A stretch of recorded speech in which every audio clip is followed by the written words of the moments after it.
जय हिंद। आप सभी का फिर से स्वागत है 4 क्रिएटिव स्टडीज के एक नए एपिसोड में। जैसे कि अभी एक सीरीज चलाई जा रहे हैं एनसीईआरटी बेस आधारित जो है ना एनसीईआरटी आधारित एमसीक्यू क्वेश्चन को। जैसे कि अभी हम लोग हिस्ट्री सब्जेक्ट को देख रहे हैं। हिस्ट्री सब्जेक्ट में क्लास वाइज चैप्टर वाइज जितने भी एमसीक्यू बनाए गए हैं वैसे क्वेश्चन को हम लोग देख रहे हैं। ये सीरीज आप सभी के लिए काफ़ी ज़्यादा अहम भूमिका निभाएगी, क्योंकि आप सभी को पता होगा कि एनसीईआरटी कितनी अहम भूमिका निभाती है। चाहे कोई भी एग्जाम्स के ले लो, स्टेट पीसीएस हो या जनरल कंपटीशन हो या यूपीएससी हो, सभी एग्जाम में जो है ना एनसीईआरटी अहम भूमिका निभाती है। आप सभी को पता होगा, है ना। तो एनसीईआरटी के ऊपर अच्छा से पकड़ बनाएं, आप रिजल्ट अपने हाथों में लाएं।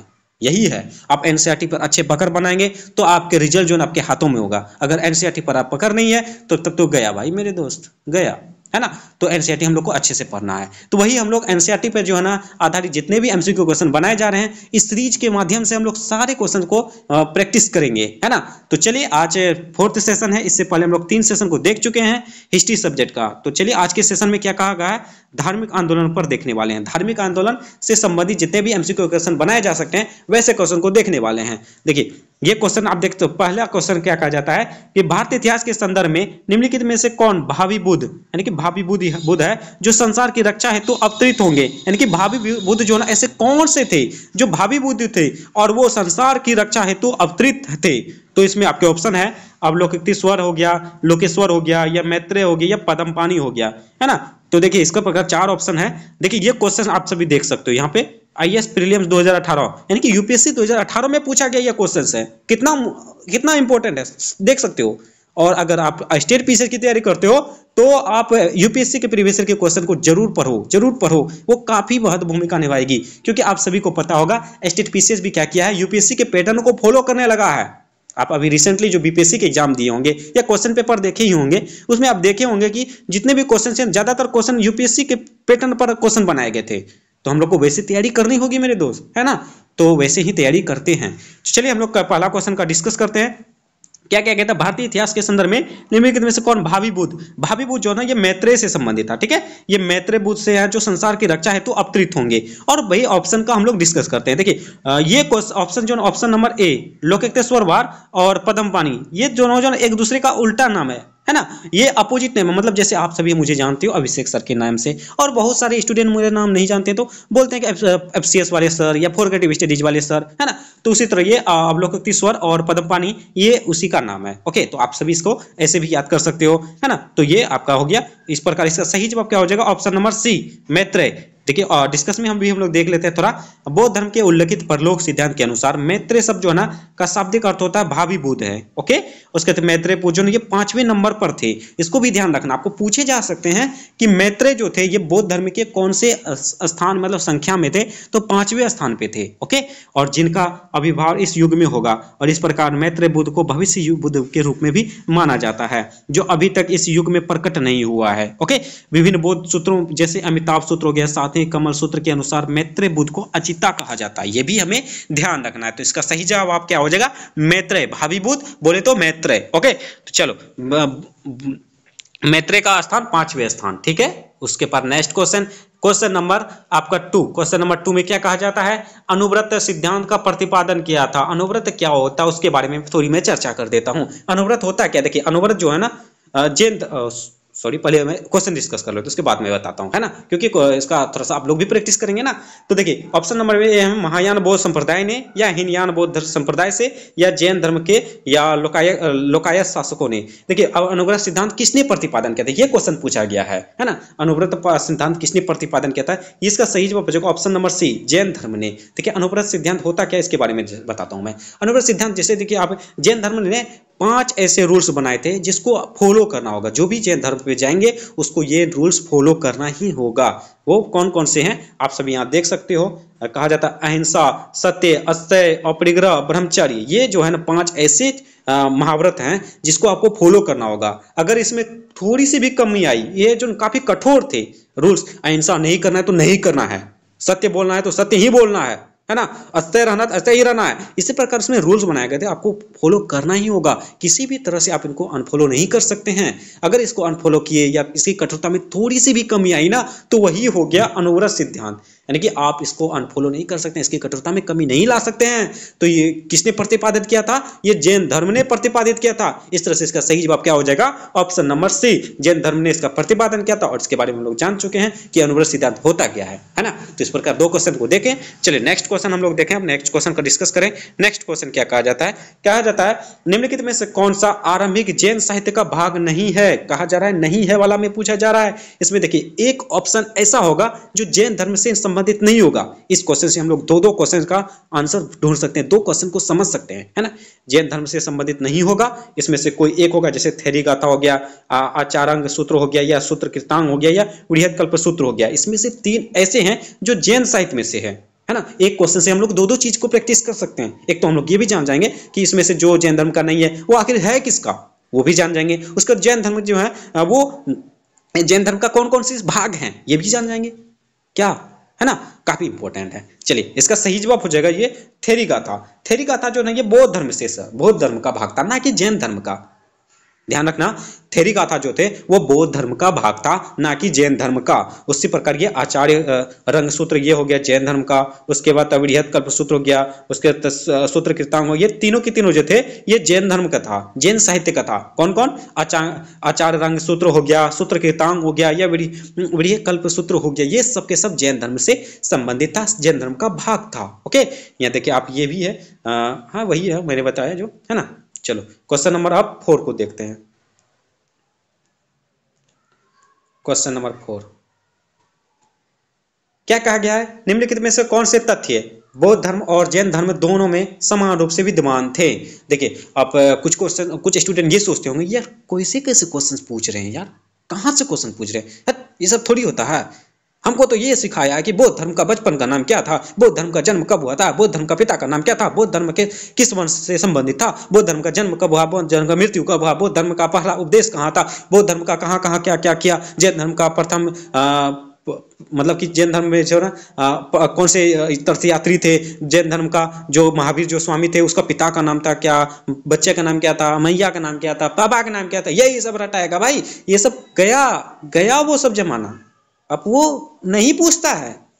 हमें क्या करना है, हमें जो एग्जाम में पूछे जाते हैं वैसे क्वेश्चन को पढ़ना है, ना कि वो रटाया हुआ सवाल पूछे वही जानते हैं वही देखेंगे। आप देखोगे बच्चे को वही पसंद आता है ना। यूट्यूब के टीचर काहे फेमस है, यही सब करके। पेड क्लास में फिर काहे नहीं मिलेगा उसका, तो वहां पे अच्छा से पढ़ाया जाता है। यहाँ पे मैं फ्री में दे रहा हूँ तो लेकिन नहीं लोगे, है ना, यही होता है। देखो आप यूट्यूब पे भी देख सकते हो आप, यही सच्चाई है। जो फालतू मतलब कि जो नॉर्मल सा क्वेश्चन जो आप पैटर्न गया वैसे क्वेश्चन पे व्यू देखोगे तो बहुत सारा वो मैम वो sir nice class favourite class गजब कमेंट करोगे, और इसमें बोरिंग लग रहा है, कुछ समझ नहीं आ रहा, कोई पल्ले नहीं आ रहा, अरे मजा नहीं मिल रहा है, बोलो ना सीधा, मुझे मजा ही नहीं मिल रहा है सर, मुझे तो मजा चाहिए, क्लास थोड़ी चाहिए, क्वेश्चन थोड़ी चाहिए। यही होता है, यही सच्चाई है। आप खुद को सोचो, है ना, ऐसे क्वेश्चन ही पूछे जाते हैं। अब एग्जाम का गया वो दिन, तो ऐसे तैयारी करना होगा मेरे दोस्त, है ना। मैं पागल नहीं हूँ कि कुछ से कुछ मतलब कि फालतू सब क्वेश्चन लाऊं। जो पैटर्न है, अब हम लोग जिस लेवल की तैयारी करते हैं वैसे तो क्वेश्चन लाना पड़ेगा ना, है ना। तो चलो अब धैर्य बनाए रखिए, पढ़ाई कीजिए, बस यही कहूंगा मैं। कहा जाता है बौद्ध धर्म और जैन धर्म दोनों से के रूप में समान के रूप में विद्यमान थे, है ना। तप और भोग की अति का परिहार, तप और भोग ये बौद्ध धर्म जैन धर्म, चलो इसको ठीक है, इसको साइड रखते हैं। इसके प्रकार वेद प्रमाण के प्रति अनास्था, ये ठीक है, वेद प्रमाण ये के प्रति अनास्था ठीक है। और कर्म कांडों की फलता का निषेध, ये भी ठीक है, ये भी ठीक। प्राणियों की हिंसा का निषेध यानी अहिंसा, ये भी अहिंसा ठीक है। अभी जस्ट हम लोग देख चुके हैं, ये भी सही है, कुछ ना कुछ मिलता है ना। उसका प्रकार ये देखिए क्या कहा जाता है, नीचे दिए गए कूट का प्रयोग करते हुए सही उत्तर का चयन कीजिए। देखिए हम लोग जो ना, अगर आप तैयारी करते हो तो हम लोग को कूट पे नहीं जाना है, हम लोग को इसी पे रहना है, इसी से तैयारी करना है। अगर इस पे हम लोग निकाल लेते हैं तो समझिए मेरी तैयारी अच्छी है, अगर इस पे जाएंगे तो हो गया। तो हम लोग को यहाँ पे सीमित रहना है। तप और भोग की अति का परिहार जो है ये हमको कहीं ना कहीं कंफ्यूज लग रहा है, इसको चलो हटाओ, ये नहीं हो सकता, नहीं होगा, है ही नहीं, बौद्ध धर्म और जैन धर्म में नहीं है। वेद प्रमाण के प्रति ये हाँ है, ये मैंने पढ़ा है। और तो कर्मकांडों की फलता का निषेध ये भी पढ़ा है। प्राणियों की हिंसा का निषेध ये तो पढ़ा ही है। ये कि 2 और 2 3 4 ऑप्शन नंबर में देखते हैं, 2 3 4 एक ये नहीं है, ये नहीं है। यहाँ देखिए ऑप्शन नंबर बी में तो है ही, मतलब कि हमारा सही जवाब हो जाएगा ऑप्शन नंबर बी 2 3 4। इसका सही जवाब हो जाएगा 2 3 4। आप स्क्रीनशॉट ले सकते हो, ले लीजिए। ठीक है, मैंने टिक भी लगा दिया है ताकि कंफ्यूजन ना हो। ओके, इसका सही जवाब ऑप्शन नंबर बी हो जाएगा। चलो, है ना, बी दिया हुआ है ना। चलो नेक्स्ट क्वेश्चन, क्वेश्चन नंबर 5 में क्या जाता है, महायान बौद्ध धर्म में बोधिसत्व अवलोकितेश्वर को और किस नाम से जाना जाता है। जैसे मैंने आपको शुरुआत पहला क्वेश्चन में क्या बताया था, मेरा नाम अभिषेक है और कुछ लोग मुझे FCS सर या फोरकेट सर के नाम से जानते हैं। उसी प्रकार का महायान बौद्ध धर्म से संबंधित जो है एक बोधिसत्व है अवलोकितेश्वर, इसका एक उपनाम या एक और दूसरा नाम क्या है, या वज्रपाणी है, या मंजूश्री है, या पद्मपाणी है, या मैत्रेय है। हम लोग पहला क्वेश्चन में डिस्कस किए थे, याद होने चाहिए। ध्यान रखो क्लास में मेरे दोस्त, कहाँ जा रहे हो, कहाँ ध्यान रहे, है ना। चलो, इसका सही जवाब हो जाएगा ऑप्शन नंबर सी पद्मपाणी। ठीक है, ये आप ये भी ध्यान रखना है कि अवलोकितेश्वर जो है ना कौन से साहित्य से संबंधित हैं, ये महायान बौद्ध धर्म से संबंधित हैं, ये भी ध्यान रखना है। आपको कथन वाला कूट वाला में पूछा जा सकता है कि जो महायान बौद्ध धर्म की जगह जो जैन धर्म दे देगा तो वही आपको गलत करना है, वही निकालना है, यही क्वेश्चन का पैटर्न है ना। तो ये भी ध्यान रखना है। ठीक है, चलो, इसका सही जवाब हो जाएगा ऑप्शन नंबर सी पद्मपाणी। अब नेक्स्ट क्वेश्चन, क्वेश्चन नंबर 6 में क्या कहा जाता है, अष्टांग मार्ग की संकल्पना का अंग है, यानी कि अष्टांग मार्ग जो थे उसमें एक आपको ऑप्शन में दिया गया, उसका एक मार्ग का एक अंग है। ऑप्शन नंबर ए में क्या है, दीपवंश की विषय वस्तु का, उसके दिव्यांग दान की विषय वस्तु का, या महापरिमाण की विषय वस्तु का, या आपका धर्मचक्र परिवर्तन सूत्र की विषय का वस्तु का। देखिए, आप थोड़ा सा भी पढ़े होंगे ना तो थोड़ा सा भी आप एक वर्ड से जो है, एक शब्द से जो है ना, उससे आंसर निकाल सकते हो इस क्वेश्चन का, है ना। तो इसका सही जवाब हो जाएगा धर्मचक्र परिवर्तन। धर्मचक्र परिवर्तन जो है ये अष्टांग का एक मार्ग था। तो ऑप्शन नंबर डी में इसका सही जवाब हो जाएगा, ऑप्शन नंबर डी इसका सही जवाब हो जाएगा। ठीक है, तो चलिए अब देखिए, ये क्वेश्चंस आपके पैटर्न पर पूछे जाते हैं, ऐसे क्वेश्चंस बनाए जाते हैं। तो कहा जाता है कि जैन धर्म के अहिंसा पर बल के कृषकों को जैन धर्म अपनाने से रोका, यानी कि जैन धर्म के अहिंसा पर बल ने कृषकों को जैन धर्म से अपनाने से रोका। उस वक्त कृषि में कीटों एवं पीड़ों को हत्या करना शामिल है। इसका देखिए कहा जाता है सही उत्तर का चयन कीजिए। ऐसे क्वेश्चन एक दो क्वेश्चन जरूर पूछे जाएंगे आपको हर एग्जाम में, यूपीएससी हो या स्टेट पीएससी हो, कम से कम 2 क्वेश्चन जरूर रहेगा, नो डाउट। इसका देखिए, इसको पैटर्न समझिए कैसे होता है। क्या कहा जाता है, ए और आर दोनों सही हैं। पहले तो आप देखो ये क्वेश्चन को देखना, क्वेश्चन क्या कहेगा, ए कथन ए और कारण आर, ये सही है या गलत है। सबसे पहली बात, ये दोनों का शब्द जो ना जो दिया गया है सेंटेंस है, उसको अब देखो सही है या गलत है, उसके बाद ऑप्शन पे जाना, है ना। अगर ऑप्शन नंबर ए में आपको गलत लग रहा है तो चलो, आपको तो मिल ही गया भाई, ए नंबर गलत है, आप ढूंढो ए सही, ए गलत है ना। तो उसके बाद आप देखो ये बाकी तो लगभग दोनों ये सही ही है, तो ऑप्शन इस प्रकार भी आपको मिल जाएगा। अगर आपको लगेगा कि दोनों गलत है तो दोनों के दोनों गलत है, इसमें देखो ये ऐसा तो नहीं है, मतलब आप गलत हो, है ना। इसमें कहीं कहीं दिया ही नहीं कि दोनों गलत है, तो इसका मतलब आपका आंसर गलत है ना। उसके प्रकार अब मतलब ये आप जानने की कोशिश करो कि आपका ए क्या है, सही है या गलत, आर क्या है, सही है गलत। उसके बाद आप दोनों इसमें जो ना ये तुलना करो कि ए में जो दिया गया है आर से संबंधित है या नहीं, दोनों मैच करता है या नहीं। जैसे आप मान के चलो ऑप्शन नंबर कथन ए में दे दिया है आम, और आर में जो है वो इमली की चर्चा कर दिया है। आम और इमली में तो कहीं मिलता नहीं है ना। हाँ, मिल सकता है कि ये दोनों फल हैं, ऐसे मिल सकता है, लेकिन इसमें आपको करना क्या है, आम के बारे में पूछा गया तो इसमें जो ना नेक्स्ट कारण में जो है गुठली के बारे में बताया जा सकता है, या इसके आमों के पेड़ के बारे में बताया जा सकता है, इसके साइज के बारे में बताएगा। तो इसका मतलब ये कहेगा कि ऑप्शन ए सही है और इसका आर जो है ना सही स्पष्टीकरण है। अगर इसी के इमली दे दिया है तो स्पष्टीकरण नहीं है। ऐसा ही ये क्वेश्चन है, समझ रहे हो, पूछा जाएगा। फिर एक दूसरा एग्जांपल लेता हूं मैं, जैसे आप फल का फल हो गया, आप अब इसमें कथन ए में पूछ देगा कि आप ले लो एक मांस के बारे में ही, मांसाहारी के बारे में, ठीक है, मांस के बारे में आपका बोल दिया इसमें, और यहाँ पे आपको बोल देगा कि आप कक्षा 10 में पढ़ते हो, यूपीएससी की तैयारी करते हो, यहाँ मांस के बारे में बताया जाएगा वो मांसाहारी है, और आपको पूछ देगा यहाँ पे आप 10वीं की कक्षा में पढ़ रहे हो। दोनों मिलता जुलता है नहीं ना, कोसों दूर है।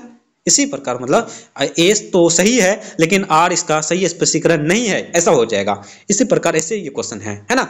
तो उम्मीद करता हूं आप क्वेश्चन पूछे जाने की पैटर्न को समझ चुके होंगे। अब इस क्वेश्चन पे आते हैं। क्या कहा जाता है? कहा जाता है जैन धर्म के अहिंसा पर बल ने कृषकों को जैन धर्म अपनाने से रोका।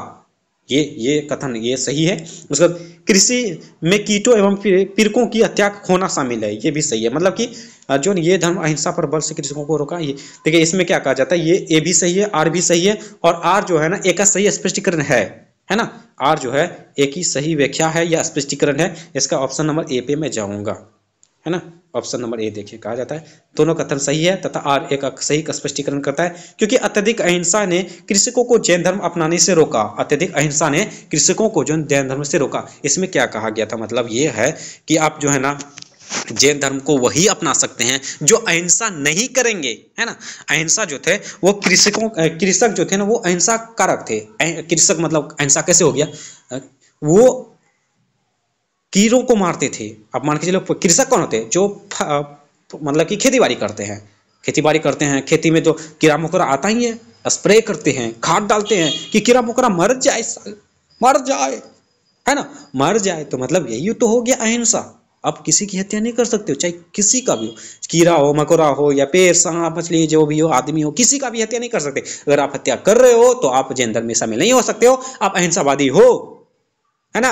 यही है, इसी का कथन कहा जा रहा है। उसी प्रकार यह कीटों एवं कीड़ों का पीड़कों की हत्या करना शामिल है। यही तो है कि ऋषि और में कीटों और पीड़कों का शामिल किया था। का आप हत्या कर रहे हो तो इसी वजह से आपको जैन धर्म में शामिल नहीं किया जाएगा, यही तो कहा जा रहा था, है ना। समझ गए ना। चलो नेक्स्ट क्वेश्चन पे हम लोग पढ़ते हैं।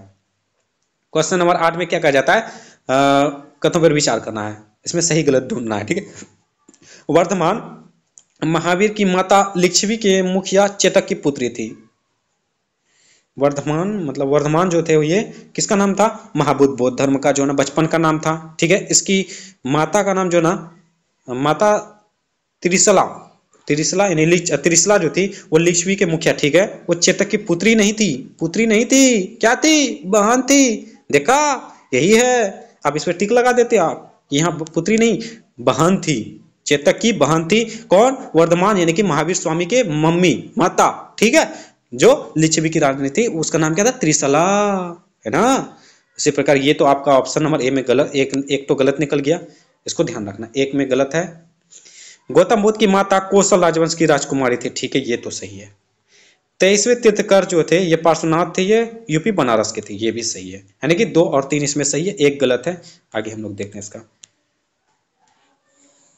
सही कथन बताया जा रहा है। सही कथन क्या था, 2 और 3 यहाँ पे तो है ना, option number C.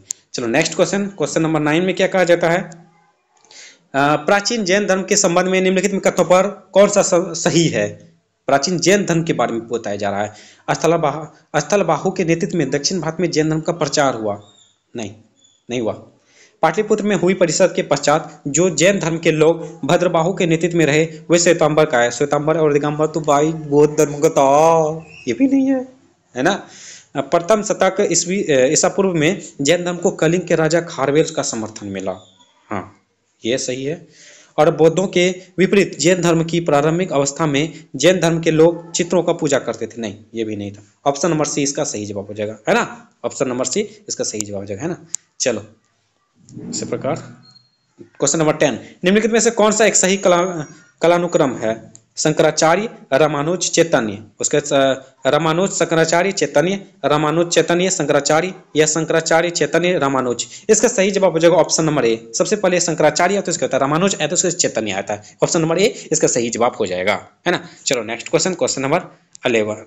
Question number 11 में क्या कहा जाता है कि अनेकतावाद निम्नलिखित में से किसका क्रोध सिद्धांत एवं दर्शन है। अनेकतावाद जो है ना ये बौद्ध जैन धर्म से संबंधित था, जैन मत। यहाँ ऑप्शन नंबर बी इसका सही जवाब हो जाएगा। अनेकतावाद जो ना ये किसका क्रोध यानी सिद्धांत एवं दर्शन था, ये जैन धर्म का था। ओके, ऑप्शन नंबर बी इसका सही जवाब हो जाएगा। चलो नेक्स्ट क्वेश्चन नंबर 12 में क्या कहा जाता है, देखिए क्वेश्चन दिख रहा है ना, दिखता रहा। कहा जाता है आरंभिक मध्ययुगीन समय में भारत में बौद्ध धर्म का पतन किस या किन कारणों से शुरू हुआ था। ऑप्शन नंबर ए में है उस समय तक बुद्ध विष्णु के अवतार समझे जाने लगे और वैष्णव धर्म का हिस्सा बन गया। उसके बाद अंतिम गुप्त राजा के समय तक आक्रमण करने वाली मध्य एशिया की जनजातियों ने हिंदू धर्म को अपनाना और बौद्ध धर्म को सताया। उसके बाद गुप्त वंश के राजाओं ने बौद्ध धर्म का पुरजार विरोध किया। इसमें सही कथन देखिए, इसमें जो है ना ये इसका आक्रमण हिंदू ये सब तो नहीं था। ऑप्शन नंबर ए इसका सही जवाब हो जाएगा। क्या हुआ था, विष्णु धर्म का हिस्सा बनाने लगा था। बौद्ध धर्म के जो भी अनुयायी थे ना, उसको जो ना विष्णु धर्म का भाग हिस्सा समझने लगे थे लोग सब, तो इस प्रकार भी इसका जो है ना ह्रास होने लगा, इसमें कमियां देखने को मिलेगी। तो इस प्रकार ए ऑप्शन नंबर ए में दिया गया, इसका सही जवाब ऑप्शन नंबर ए हो जाएगा, केवल एक है ना। ऑप्शन नंबर ए इसका सही जवाब हो जाएगा।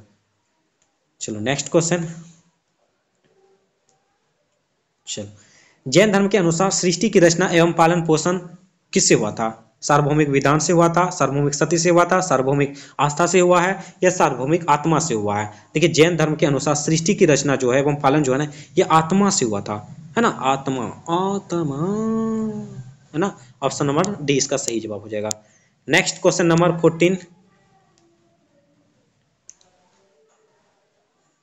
क्या कहा जाता है? धर्म तथा ऋतु भारत की प्राचीन वैदिक साहित्य सभ्यता के एक केंद्रीय विचार को चित्रित करते हैं। इस संदर्भ में निम्नलिखित कथनों पर विचार करना है, सही कथन बताना है। कहा जाता है कि धर्म व्यक्ति के दायित्व एवं स्वयं तथा दूसरों के प्रति व्यक्तिगत कर्तव्यों की संकल्पना था, सही है। ऋतु मूलभूत नैतिक विधान था जो सृष्टि और उसमें अंतर्निहित सारे तत्वों की क्रियाकलापों को संचालित करता है, ये भी सही है, यानी कि दोनों के दोनों सही है। ऑप्शन नंबर सी इसका सही जवाब हो जाएगा। आप स्क्रीनशॉट ले लो, इसका सही जवाब हो जाएगा ऑप्शन नंबर सी, ठीक है। चलो नेक्स्ट क्वेश्चन, और आज के सेशन का लास्ट क्वेश्चन हम लोग देख रहे हैं, है ना। उसका नेक्स्ट चैप्टर को देखेंगे नेक्स्ट सेशन में। प्राचीन भारतीय इतिहास के संदर्भ में निम्नलिखित में से कौन सा से बौद्ध धर्म और जैन धर्म दोनों के समान रूप में विद्यमान था थे? तप और भोग के अति परिहार, ये तो हम लोग पहले भी देख चुके हैं, है ना। वेद प्रमाण के प्रति अनास्था, ये भी देख चुके हैं। कर्मकांडों की फलवत्ता का निषेध, ये भी देख चुके हैं। अब इसका जो है ना कमेंट बॉक्स में आंसर करोगे, मैंने इस क्वेश्चन का डिस्कस कर चुका हूँ। सेम है, थोड़ी सी आपको जो ना शब्दों में थोड़ा और फिर है, बाकी आपका आंसर भी वही है, ऑप्शन भी वही है, सब कुछ उसी तरह से एडजस्ट भी किया गया है ना। तो इसका सही जवाब हम बता ही दे रहे हैं। चलो, इसका ऑप्शन नंबर बी हो जाएगा, ये नहीं था, है ना। हम लोग क्वेश्चन नंबर शायद 4 में देखे थे, अब देख लेना, रिपीट कर लेना, ठीक है। तो ये दोनों के दोनों सही हैं, बाकी एक जो है ना गलत है। ये दोनों, ये तप और भोग जो ना, ये बौद्ध धर्म और जैन धर्म से संबंधित नहीं था, है ना। तो इस प्रकार हम लोग आज के सेशन का भी देख चुके हैं 15 क्वेश्चंस, है ना। उम्मीद करता हूँ जितने भी क्वेश्चन थे वो जो मैं जिस लेवल की तैयारी करवा रहा हूँ वैसे क्वेश्चन को लेके देख रहे हैं। और बाकी जो आप लल्लू पच्चू वाले, मतलब वन लाइनर वाले, तो क्या ही बोलूँ, नहीं बोलूँगा, ठीक है। तो चलो, यही है, इसी तरह से लेवल में क्वेश्चन पूछे जाते हैं, इसी तरह से हम लोग को तैयारी भी करनी है। उम्मीद करता हूँ आज के सेशन से आप सभी को काफ़ी ज़्यादा फायदा मिला होगा। और एक रिक्वेस्ट भी है, जो भी चैनल में पहली बार आए हैं और चैनल को सब्सक्राइब नहीं किए तो प्लीज़ चैनल को सब्सक्राइब जरूर कर लीजिए और बेल आइकन को जरूर हिट करें। सेशन अच्छा लगे तो लाइक जरूर कीजिए। कमेंट के माध्यम से किसी प्रकार का डाउट हो या किसी और सब्जेक्ट की क्लास चाहिए तो जरूर कमेंट बॉक्स में कमेंट करें और अपने दोस्तों को भी ज़्यादा से ज़्यादा शेयर करें। चलिए मिलते हैं नेक्स्ट सेशन में, तब तक के लिए थैंक यू, जय हिंद।